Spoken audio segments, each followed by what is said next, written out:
The spring and the summer are always the lean seasons in the rainforested Chittagong Hills of Bangladesh. But this year there will be no relief from the seasonal food scarcity. Bangladesh, like much of the world, is feeling the impact of a global spike in food prices.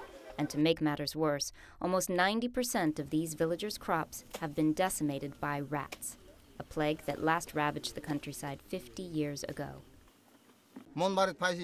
I caught this rat in my paddy field. These small animals are really damaging my harvest of rice and corn.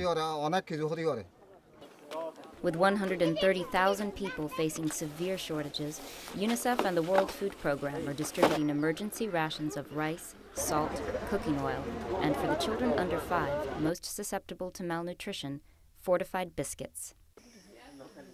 Niran Kumar Chakma and his family were among the recipients.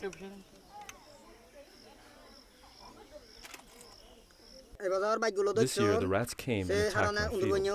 I had planted 50 kilograms of rice, but I only got 5 kilograms back. The rats have eaten all my rice, vegetables, chili, oilseeds, cotton, cucumber, everything that I planted.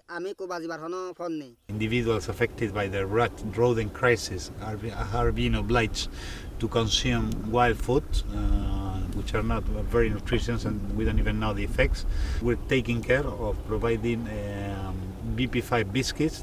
These are highly nutritious biscuits that give a complement to normal food. UNICEF will continue to distribute biscuits until the next harvest, but the rats may persist even longer. The population explosion is caused by the cyclical flowering of the giant bamboo, which is expected to remain in bloom for at least 2 more years.